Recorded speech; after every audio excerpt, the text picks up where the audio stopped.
Hey, what's up, guys? I'm Mike. Thanks for having your coffee with me this Sunday morning. We have a Scream update for you, and it's a good one. So, this book came out, your favorite scary movie, and it's like, I didn't know this. I was going to buy it anyway because I like to support horror writing people, and Ashley Cullkins wrote this book. I didn't know it was official, like it's like official book of Scream, like not the official book of Scream, but official. On the cover, Kevin Williamson himself says, "This is the definitive story of Scream, a true Bible of its history and legacy." It's legit, and I've been reading through it, and it's pretty awesome. Now, this book has caused several news stories to come out because the author interviewed Neve Campbell and Kevin Williamson and all sorts of people in the Scream, and it goes through the entire Scream franchise. I'm going to do a whole video on this book probably when I'm done with it, which could take, 6 to 8 months of toilet time. I'm kidding. I read at a sophomore high schooler's level, so that's actually good. That's probably way better than I read. Shut up! My point is this. I'll do that eventually, so subscribe and all that shit. The news stories we're going to talk about today come from this book, and it starts with Neve Campbell and Ryan Felipe, Kevin Williamson. I'm still recovering from the Patreon stream last night. You can check that out by joining down below. We had a great time. We played some games.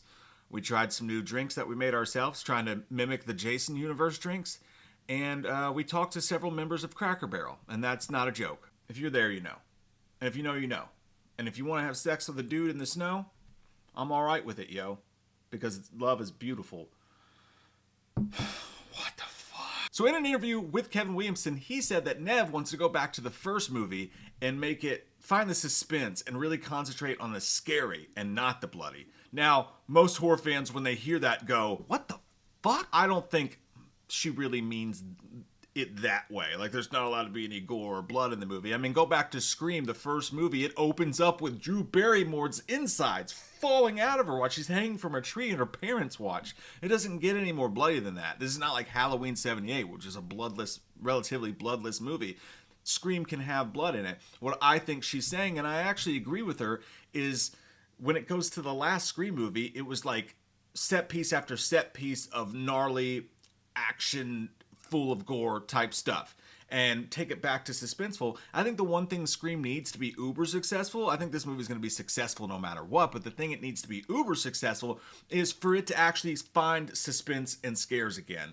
And I said before that they can do that, and it centers on Neve Campbell and her story and her children. She's had this plot armor of, so what, I've done this 1,000 times, I'm not scared, I'm bored, and hangs up the phone. She's never really in danger because she has so much plot armor. Her having kids, though, amps that shit up because she's going to be scared now. She's going to be actually scared for her kids, which makes Ghostface scarier to us. It's called a proximity patch. I'm wearing glasses. I can say whatever the fuck I want. You got to believe it. Now, this next thing that he's going to say, I wish he wouldn't have said it. I wish that this wasn't a thing that was said out loud. He says that I've made it very clear, I think publicly, that Sydney's gone through so much torment and been through so much trauma. God, Jamie Lee Curtis made me hate that word. That to give her anything less than a happy ending is mean. Well, we all love a happy ending, Kevin, but here's the problem. You can't say that before the movie comes out. That could be a switcherooski. That could be a, you know what I mean? It's not good for the franchise to know that she's not going to die. Now, that being said, I completely and totally agree with him.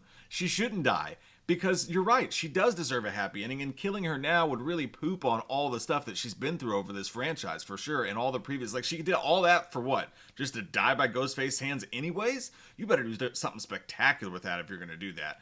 It's not even that I need her in future movies, I just think that it really pisses on the legacy. So, while I agree with him, you can't say that, You can't say bomb on an airplane. You can't say bomb, bomb, bomb, bomb, bomb, bomb, bomb, bomb. That's Kevin Williamson in the press right now. Stop it! But in an interview with Neve Campbell, she also shed light on the Patrick Dempsey stuff. Now, she says that when she saw in Scream V them mention Mark, she thought it was just a random name. She had no idea that it was supposed to be Scream III's Patrick Dempsey.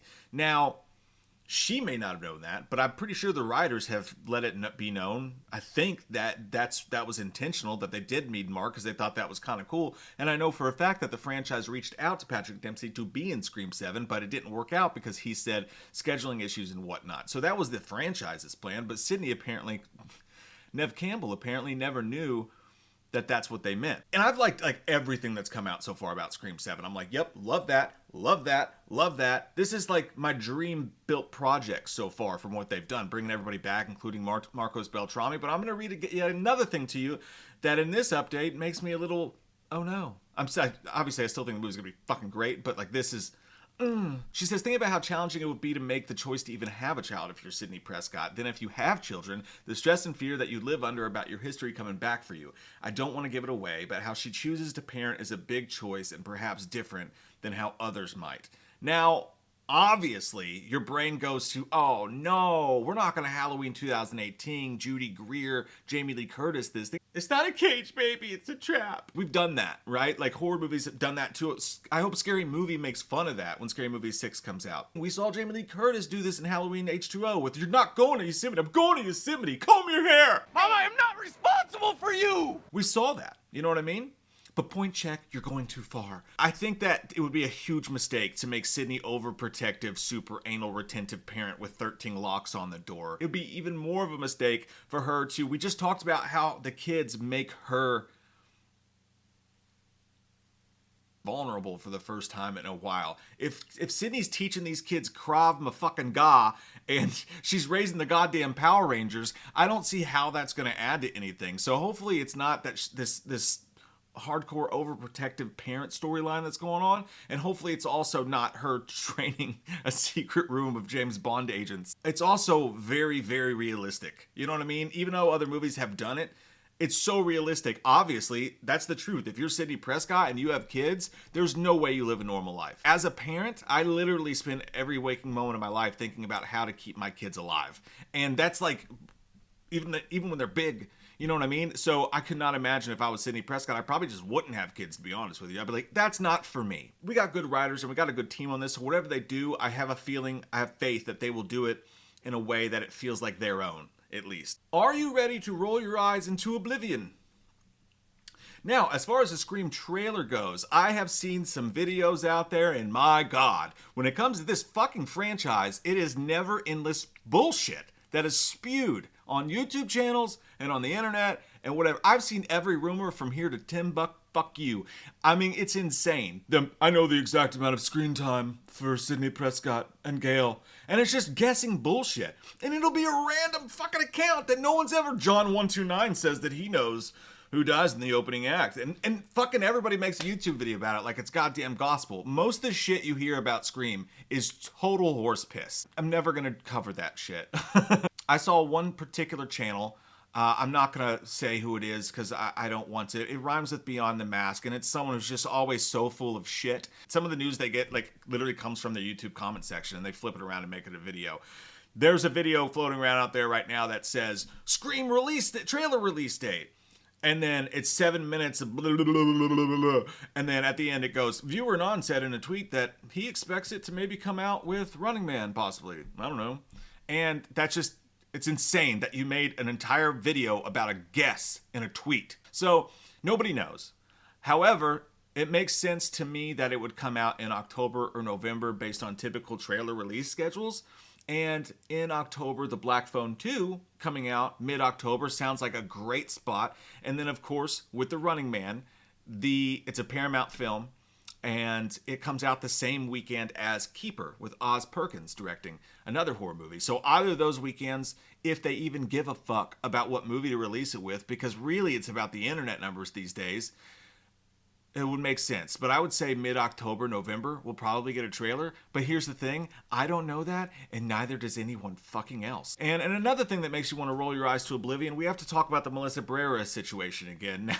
It came up in this book, and that's been making the news stories as well. Christopher Landon, the original Scream 7 director, came out in the book and talked about it a little bit, and he said, and the only reason we're talking about this is because it shines a little bit of light on what the movie would have been. He said he left because there was no movie anymore. The whole script was about her, meaning Melissa Barrera's character, which makes sense. I think we all thought that was going to happen, but the whole movie was going to be about her. And he said, I didn't sign on to make a Scream movie. I signed on to make that movie, and when it no longer existed, I moved on. That's kind of, I wouldn't call that 100% truthful personally, because yeah, you signed on to make a Scream movie. I mean, like the big thing he said when he got signed on to make the movie was, "Oh my God, this universe, I love it. I'm doing all this, Wes Craven, this and that." Literally, his other films were all built on the back of Scream. Go watch them. They literally are lineaged from Scream, which is fine. There's nothing wrong with that. I'm just saying that quote's a little, come on. But I understand why he left, and the reason he left is because goddamn fucknut, crazy, cuckoo, batshit fuckholes threatened his kids and his family. He said he got messages saying, "I'm going to find your kids. I'm going to kill them because you support child murder." The head of security at various studios and FBI had to examine the threats, and I did not fire Melissa. A lot of people had something to do with it. It was not my doing. I had no control over the situation at all. So obviously, after that, if somebody threatens my kids, I'm gonna do the same. I'm not making a movie for any of you fuckers. Like, even the good Scream fans, if these sick fucks are gonna end up enjoying it, I'm not fucking making it. I will never make anything that have anything to do with these people again. I totally get where he's coming from on that. Fuck those people. You threaten a man's children? Oh my God. Like, fucking just endless batshittery. Go to a mental hospital, you fucking weirdos. And that is how we end our update today, my friends. Such a happy, nice ending for a Sunday. But yeah, more to come. We got Halloween video game news to talk about. All sorts of awesome stuff. And as always, Scream updates. Come here to get them. We'll only give you the truth. And we will softly tickle your butt with a feather.